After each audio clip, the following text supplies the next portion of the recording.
జై శ్రీమన్నారాయణ. మనం ఇప్పుడు ఈ వీడియోలో వృశ్చిక రాశి వారికి ఏప్రిల్ నెల గోచార ఫలితాల గురించి తెలుసుకుందాం.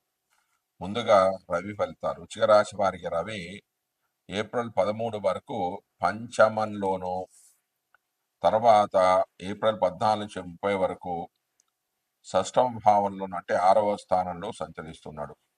పంచమ రాశిలో సంచరించే రవి వలన కొంత సోమరితనం రావడం, కొంచెం స్నేహితుల వల్ల ఇబ్బందులు, ధన వ్యయం కావడం, బుద్ధి బలం కోల్పోవడం, అశాంతి, సంతానానికి కొంచెం ఇబ్బందులు, అనారోగ్యం, అన్ని విధాలుగా ఇబ్బందులు ఏర్పడతాయి.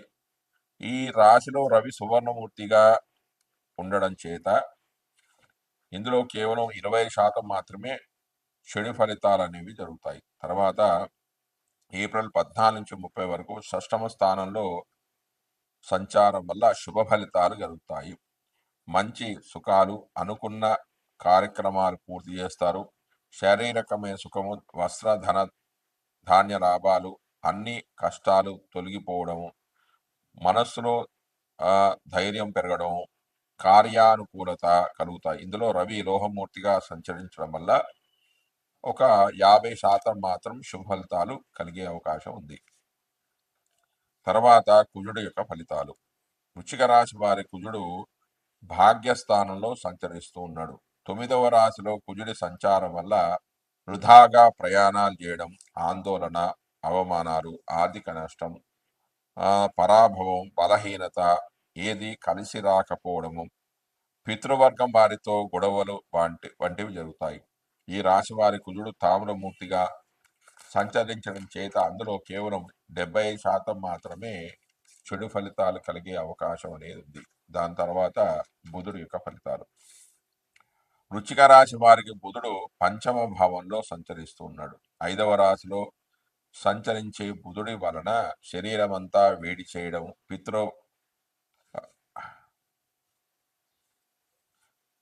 పిత్త వ్యాధ దోషాల వలన మరణ భయం, కారణం లేకుండా గొడవలు కలగడం, కలత్ర విరోధం, సంతాన విభేదాలు, అపకీర్తి, కుటుంబ సభ్యులతో అపార్థాలు రావడం, ప్రేమ వ్యవహారాలు, సర్వకార్యములందు ఆటంకాలు కలగడం జరుగుతాయి.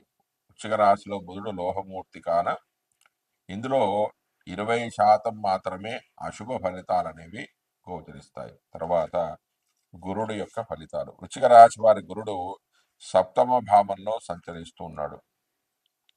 7వ రాశిలో గురుడి సంచారం వల్ల ఆరోగ్యం, అధికారుల దర్శనము లభించడం, అనుకున్న పనులు పూర్తి కావడము, కుటుంబ సౌఖ్యము, ధనలాభం కలుగుతాయి. అన్ని విధాలుగా అనుకూలంగా ఉంటుంది. తీర్థయాత్ర చేయడం ద్వారా స్త్రీ సౌఖ్యము, వాహన లాభం, స్థిరాస్తులను కొనడం వంటి శుభ ఫలితాలు కలుగుతాయి. ఈ రాశి వారికి గురుడు తామ్రమూర్తిగా ఉండడం చేత కేవలం అందులో 50% శుభ ఫలితాలు జరిగే అవకాశం అనేది ఉంది. తర్వాత శుక్రుడి యొక్క ఫలితాలు. వృశ్చిక రాశి వారికి శుక్రుడు పంచమ రాశిలో సంచరిస్తూ ఉన్నాడు. గోచారిత్యా 10వ ఇంట సంచరించే అవేంటంటే ధనధాన్య వృద్ధి కలుగుతుంది, లాభాలుంటాయి, శత్రునాశనము, తృప్తి, సుఖాలు కలుగుతాయి, మానసికమైన ప్రశాంతత అనేది ఉంటుంది, సంతాన మూలకంగా వీరికి సంతోషం ఉంటుంది, ప్రేమ వ్యవహారాల్లో విజయాన్ని సాధిస్తారు, జన సహకారం లభిస్తుంది, ఆర్థిక లాభాలు ఉంటాయి, వ్యాపార మూలకంగా లాభాలు కూడా ఉంటాయి. అయితే ఈ రాశిలో శుక్రుడు లోహమూర్తిగా సంచరించడం వల్ల కేవలం 25% మాత్రమే శుభ ఫలితాలు అనేవి కలుగుతాయి. తర్వాత శని ఫలితాలు. వృశ్చిక రాశి వారికి శని పంచమ స్థానంలో సంచరిస్తూ ఉన్నాడు. పంచమ రాశిలో శని సంచారం వల్ల పనులకు ఆటంకాలు ఏర్పడడం, తద్వారా మనస్తాపం కలగడం, దాయాదులతో గొడవలు కలగడం, హీనజాతి స్త్రీలతో తిరగడము, సంతాన ధన నష్టాలు, దురాలోచనలు చేయడము, వ్యవహార హాని, ఆటంకాలు, కుటుంబానికి దూరం కావడం లాంటి చెడు ఫలితాలు కలిగే అవకాశాలు అనేవి ఉన్నాయి.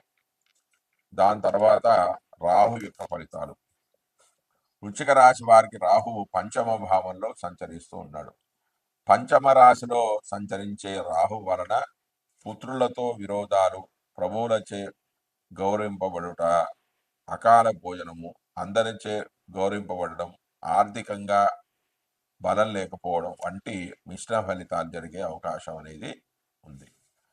దాని తర్వాత కేతువు యొక్క ఫలితాలు. వృశ్చిక రాశి వారి కేతువు లాభస్థానంలో సంచరిస్తూ ఉన్నాడు. గోచార కేతువు ఏకాదశ భావంలో సంచరిస్తున్నప్పుడు కొంచెం ఆస్తులు పెరుగుతాయి, సంపదలు అనేది కూడగట్టుకుంటారు, వివిధ రకాల ఆభరణాలు కొంటారు, విలాసవంతమైన వస్తువును సంపాదించుకుంటారు, సర్వ కార్యాల్లో విజయాన్ని సాధిస్తారు, పుణ్య కార్యాలకే డబ్బును ఖర్చు చేస్తారు, పవిత్రమైన పుణ్యక్షేత్రాలను సందర్శించుకుంటారు. జై శ్రీమన్నారాయణ. మనం ఇప్పుడు ఈ వీడియోలో ఏప్రిల్ నెల మీనరాశి వారి యొక్క గోచార ఫలితాలు తెలుసుకుందాం. ముందుగా రవి ఫలితాలు. రవి మీనరాశి వారికి జన్మరాశిలోను ఏప్రిల్ 14 నుంచి 30 వరకు ద్వితీయంలోనూ సంచరిస్తూ ఉన్నాడు. జన్మరాశిలో సంచరించే రవి వలన శరీరం అంతా బాధలకు గురి కావడం, మనసులో వివిధ రకాల ఆలోచనలు, అకాల భోజనము, బంధుమిత్రులతో విరోధాలు ఏర్పడడం, త్వరగా అలసిపోవడం, ధన నష్టము, కోపము, ఆందోళన, రోగాలకు గురి కావడం, నేత్ర సమస్యలు రావడం వంటివి జరుగుతాయి. రవి ఈ రాశి వారికి తామ్రమూర్తిగా ఉండడం చేత అందులో 70% అశుభ ఫలితాలు అనేవి గోచరిస్తాయి. ఇక తర్వాత ఏప్రిల్ 14 నుంచి 30 వరకు ద్వితీయంలో రవి సంచారం వల్ల అపార్థాలు, తగాదాలు, మిత్రులతో వైరము, బంధువులతో గొడవలు, ధన వ్యయము, కుటుంబ సభ్యులతో సఖ్యత లేకపోవడం, వాగ్దోషాలు ఏర్పడడం వంటి జరుగుతాయి. మీనరాశి వారికి రవి లోహమూర్తిగా ఉండడం చేత ఈ చెడు ఫలితాల్లో కేవలం ఒక 50% మాత్రమే జరిగే అవకాశాలు అనేవి ఉన్నాయి. దాని తర్వాత కుజుడు యొక్క ఫలితాలు. మీనరాశి వారికి కుజుడు పంచమ స్థానంలో స్థితి చెంది ఉన్నాడు. 5వ రాశిలో సంచరించే కుజుడి వల్ల శరీరంలో రోగాలు ప్రబలడము, పాప పనులు చేయడము, శత్రు బాధలు, అతి కోపము, పుత్రులతో విరోధాలు ఏర్పడడం, సంతానం వల్ల మనస్తాపము, శారీరక బలహీనత ఏర్పడడం, ఆలోచన సరళి సరిగా లేకపోవడము, మానసిక ఒత్తిడి, విద్యా విషయాల్లో ఆటంకాలు, చికాకులు వంటివి జరుగుతాయి. ఇందులో 70% ఫలితాలు మాత్రమే జరిగే అవకాశం ఉంది. కారణం ఏంటంటే ఈ రాశి వారి కుజుడు తామ్రమూర్తిగా ఉండడం చేత. మీనరాశి వారికి బుధుడు జన్మరాశిలో సంచరిస్తూ ఉన్నాడు. బుధుడు జన్మరాశిలో సంచరించే కాలంలో మానసిక వైకల్యము, బంధువులతో తగాదాలు ఏర్పడడం, అకాల భోజనము, తగాదాలు, దుర్మార్గుల సహవాసము, శత్రువృద్ధి, చంచలత్వము, బంధువులతో ఇబ్బందులు, ధన నష్టం వంటి ఫలితాలు కలుగుతాయి. ఇంతేకాకుండా కటువైన భాషణ, మానసికమైన ఒత్తిడి, దుష్ట జన సాంగత్యము, దురాలోచనలు వంటి ఫలితాలు జరుగుతాయి. ఈ రాశి వారికి బుధుడు లోహమూర్తిగా ఉండడం చేత 20% మాత్రమే చెడు ఫలితాలు జరిగే అవకాశం అనేది ఉంది. తర్వాత గురుడు యొక్క ఫలితాలు. మీనరాశి వారి గురుడు తృతీయంలో సంచరిస్తూ ఉన్నాడు. తృతీయంలో సంచరించే గురుడి వలన విశేషమైన శ్రమకు గురి కావడం, బంధువులతో విరోధాలు ఏర్పడడం, దారిద్రము, శారీరక బాధలు, అందరితో గొడవలు, ఉద్యోగ స్థానంలో చికాకులు, తగవులు, కార్యనాశము, వృధా ప్రయాణాలు, అధికార నష్టం, స్థానచలనము, వ్యాపారంలో అవరోధాలు అనేవి ఏర్పడతాయి. తర్వాత శుక్రుడి యొక్క ఫలితాలు. మీనరాశి వారికి శుక్రుడు జన్మరాశిలో సంచరిస్తూ ఉన్నాడు.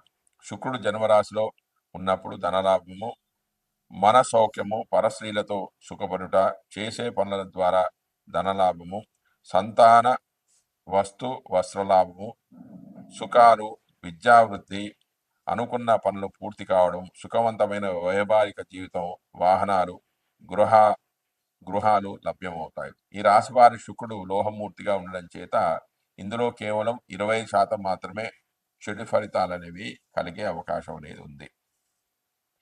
తర్వాత శని యొక్క ఫలితాలు. మీనరాశి వారికి శని జన్మ రాశిలో సంచరిస్తూ ఉన్నాడు. యాదృష్టం క్రియతే కర్మ తాదృష్టం భుజతే ఫలం, యాదృష్టం వ్యాప్తే బీజం తాదృష్టం ప్రాప్యతే ఫలం.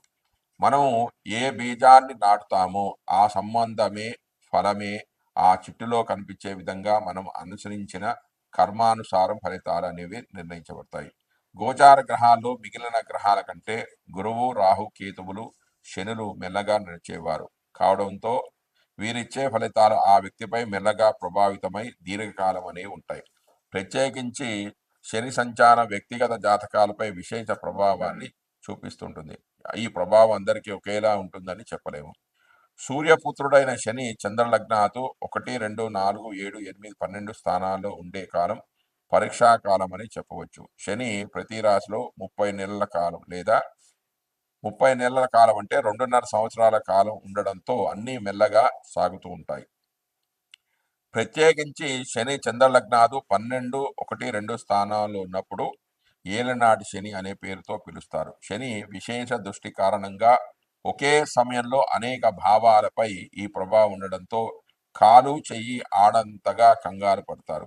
మొత్తం 7.5 సంవత్సరాలు ఇలాగే ఉంటుందా అంటే ఖచ్చితంగా ఉండదు అని చెప్పవచ్చు. అయితే చెడు గుర్తున్నట్టుగా మంచి అనేది గుర్తుండదు. కేవలం చెడు మాత్రమే తలుచుకుంటూ ఉంటాం. శని దోషాలు ఎన్నిసార్లు వస్తూ ఉంటాయి. పుట్టినప్పుడు శని ఉన్న స్థితిని అనుసరించి ఏర్పడుతూ ఉంటుంది. 15 సంవత్సరాల లోపు వచ్చినప్పుడు శని ప్రభావం అంతగా ఎక్కువగా ఉండదు అని చెప్పవచ్చు. 15 వేట వస్తే 45, 75 సంవత్సరాల్లో వస్తుంది. పుట్టుకతోనే ఏళ్నాటి శని ఉంటే దీర్ఘాయు కల వారికి 4 సార్లు కూడా వస్తుంది. ఇలాగే అర్ధాష్టమ అష్టమ శనులు తిరిగి వస్తుంటాయి.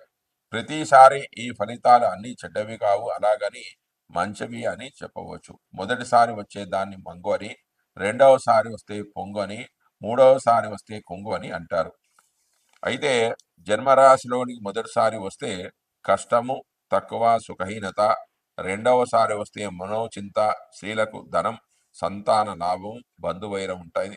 మూడవసారి వస్తే బంధునాశనము, విఫలయత్యాలు అని ఉంటాయి. కాబట్టి మీ జన్మరాశిలోకి శని మొదటిసారి వస్తున్నాడా, రెండవసారి వస్తున్నాడా, మూడవసారి వస్తున్నాడా అనేది చూసుకొని ఫలితాలను మీరు బేరీజు వేసుకోవాల్సి ఉంటుంది.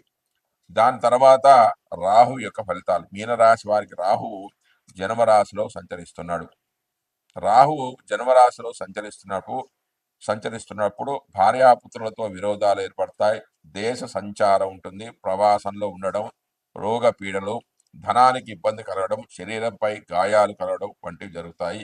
ఇందులో 70% అశుభ ఫలితాలు జరిగే అవకాశం అనేది ఉంది. కారణం ఏంటంటే ఈ రాశి వారికి రాహువు తామ్రమూర్తిగా ఉండడం చేత. తర్వాత కేతువు యొక్క ఫలితాలు. మీనరాశి వారి కేతువు 7వ భావంలో సంచరిస్తున్నాడు. 7వ ఇంట సంచరించే కేతు వల్ల వ్యాపారంలో సమస్యలు, నష్టాలు కలగడం, కుటుంబ సభ్యుల నుండి ఎడబాటు కలగడం, స్థానచలనం, కలత్రంతో గొడవలు, ఉద్యోగ పతనము, కోర్టు కేసుల్లో ఓటమి కలగడము వంటి చెడు ఫలితాలు కలుగుతాయి. వీటిలో 70% అశుభ ఫలితాలు గోచరిస్తాయి. కారణం ఏంటంటే ఈ రాశి వారి కేతువు తామ్రవృత్తిగా ఉండడం చేత. జై శ్రీమన్నారాయణ.